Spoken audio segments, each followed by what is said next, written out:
Welcome to Nairobi's first vet podcast. I am Dr. Michelle. And I'm Dr. Vera. So here we're going to discuss matters vets and make it less confusing to you. We're going to answer most of your questions from why your dog is scratching and why your cat is behaving in a certain way. So be comfortable, grab your coffee, Grab your leash. and let's begin. Yeah, let's talk pets. Today we are going to talk about what they do not teach you in vet school. Vera, Yes. what's that one thing they didn't teach us in vet school? They don't teach us that diseases don't read book. Not every case will have a textbook answer. Yes, we are going to meet a lot of cases. Most of them will be able to follow through the book coursing and will be able to treat. But then there are those cases that you will not find a cure for it as much as you try to give every medication to it. Yeah, and sometimes, we get mixed infections. These are not the things we get taught in school. Yes. Yeah, so you come here, you find maybe a case has both bacterial and a viral infection. Parasitic. Yes, including a parasitic infection. So these are the things really they don't teach us in vet Maybe school. you might see a case, for example, a dog is showing signs similar to canine distemper. You try to give a treatment with that, but it's not canine distemper. So unatibu na kumbe ni kitu ingine different. Yeah. Okay. Another thing they didn't teach us in vet school is the business aspect of it all, the business management, the money management. That part, I really don't remember a unit. Or were we taught that in school? Not really. They just teach us how to treat them, but then we have to make those decisions on how we need to bill accordingly so that we have to keep the business running. Yes, how we need to run this business, because we really need money as well to pay rent at the end of the month. and to run this business. So sometimes we really don't teach us how to manage that. So we need to take this upon ourselves to maybe go to business classes and have that. And then you'll find sometimes there are those resources that you're using, simple thing like a syringe. There are even now small animal clinics that are even now billing the miscellaneous, like the gauze and the syringes. They're adding it into the bill so that you are able to account. Because at the end of the day, if you're going to charge for the antibiotics, you will run losses. Yeah. And do you think this is something our clients are willing to comply with? Because in human hospitals, they do charge. They do charge for that, yes. But for us, we only charge our antibiotics and that's it, So do you think this is something also that maybe our clients can agree to? Because, this is also something they don't teach us in vet school, how to convince them. We can work through them now that they know even in a human hospital this is what happens. We can start incorporating and having a discussion with them. Okay. Well, another thing they didn't teach us in vet school is the ethical dilemmas. Imagine, Vera, you have to put down a dog and then your day has to continue like nothing happened.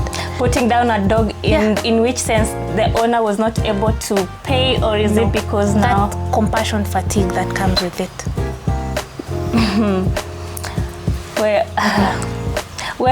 There's two dynamics to this, because if that is the best option, a dog 18-year-old is having mammary gland tumors or prostate gland tumors, that will be the best option to do it.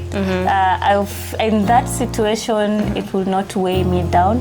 But now there's this other case where a very pretty Siamese cat got involved in an accident. The vertebra is crushed. So usually, and the only thing that you have to do is put that cat down. So it would really weigh me down. Okay. Yeah.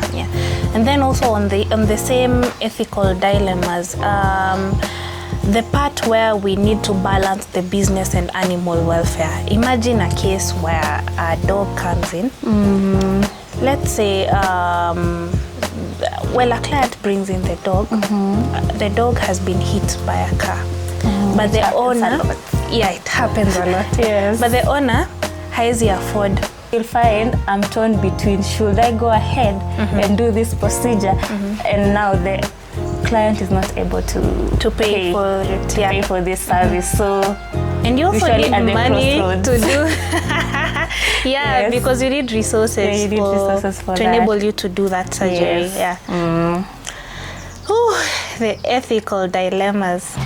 Another thing they don't teach us in vet school is vet life balance or work-life balance. We vets, we are essential service providers. We need to be at work almost all the time because the dogs they fall sick anytime. There's someone who has eaten a chocolate at night. There's a dog who has been hit. There's a cat that has fallen off 5th floor and it's in pain. So you need to be up any time of the day of the week.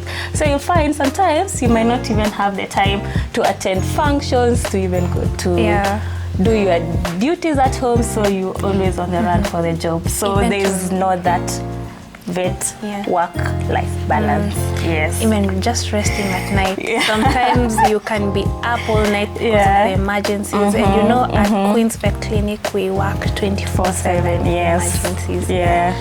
So I feel you. So yeah, we needed to be flexible on that, but we're trying to be flexible on that with having other staff around. Yeah. But being an essential service provider, you need to be up and running through the week. Through the week. So another thing also they didn't teach us in vet school, and I know this a lot of vets can really relate to it, is client communication. Oh yeah. On that. How to talk to your clients. Yeah, because mostly we are only taught the medical part of it, but communicating with your client, that is something that you come to figure out after school. Yes, because the pet parents are the influencers, are the ones who are making decisions for their pets, are the ones who are picking the signs when they're not okay.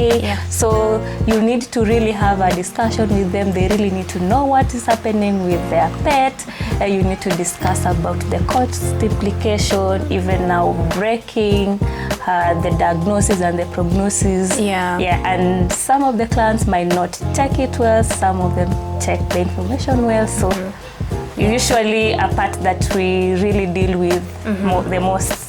And also trying to simplify the vet terms so that they understand what you're talking about. Sometimes it might be difficult doing that. Dealing with also the angry clients. You have some clients who can be mad at you. These things usually happen. So dealing with that, putting your own self behind so that you can really deal with this. So you need to have, they usually say you need to have emotional intelligence. You as a vet when dealing with pet parents, especially cat lovers, they can be a little clingy to their pets, so you need to have that intelligence. I didn't say that. You want to be crucial. No, but they are great. They go over and beyond for their pets. And we love them all. We do really appreciate you guys. This has been episode 1 of our podcast. Stay tuned for more episodes coming your way every month. You can follow us on our social media platforms at Queen's Vet Clinic KE. You can also find us on Spotify and Apple Podcast at Queen's Vet Corner. See you soon.